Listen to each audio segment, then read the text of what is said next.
as I live and breathe the Brett Allan Show here, chatting with Benedict Wong and J.C. Lee about this fantastic film.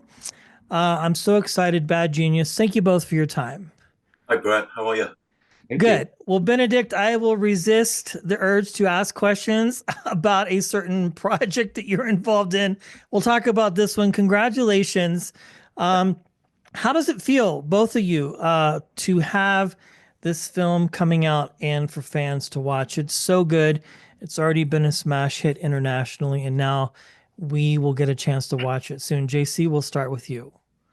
It means a lot. I mean, we work really hard on any film, and Benedict will tell you this too. Anything that you make, especially an indie film, is really a labor of love. It's long hours, it's not enough money, it's like pulling it all together and working every day and fighting against the elements. And so to finally be at the moment where folks are going to get to see it, it means a lot. And I'm keeping my fingers crossed for everyone. I hope everyone enjoys it.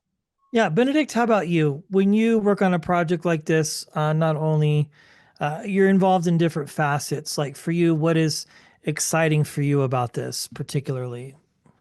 I mean, I've got a very strong dowling stick that tries to find the good story, and I think with our iteration of Bad Genius, what I think JC's done beautifully is added this the immigrant story, which adds another level of higher stakes, and seeing this father and something that I'm very well aware of, being first generation, that your parents, all they ever want, and this is the love that they show, all they ever want is your security, and yet we want our dreams, and that's what's shown here within our wonderful film, all wrapped around tightly in this kind of heist movie as well.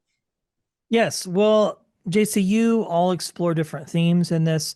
There's also that overarching message about, kids willing to take risks and that sort of thing. Not necessarily go out and cheat on a major test, but the themes that are on the cat Jabari was like, I'm not telling people to cheat on the SATs. I want to be clear about that.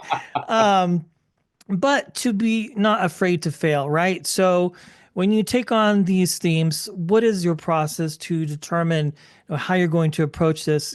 Also, given the fact, that it is considered independent and doesn't have necessarily like all the financial elements that like a major, studio picture might have, but yet telling such a wonderful and beautiful story, JC. I mean, you've just got to trust your characters, right? You've got to trust your characters to lead you to the most exciting, most innovative, most expressive way to tell the story.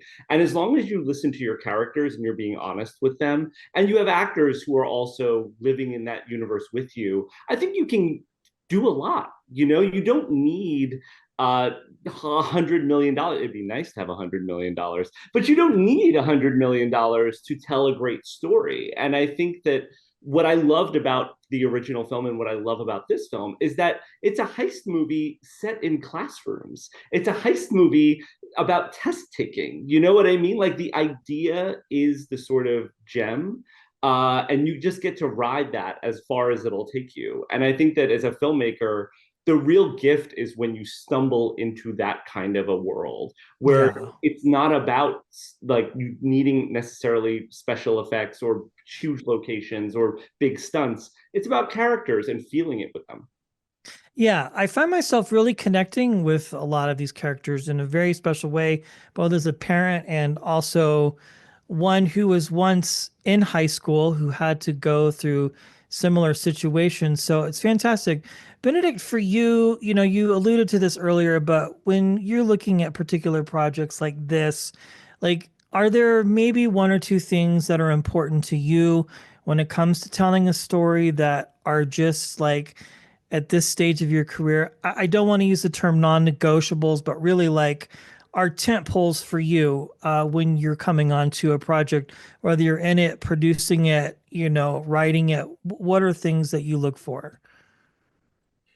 Um, I mean, for me, it was like wanting to play this relationship where I seem to be into a lot of, the fantastical spaceships and superheroes, and I just wanted to just get down and like JC said, just the indie bare bones of just characters together fighting away and exploring again that immigrant story for me. But it was a really great angle, I think.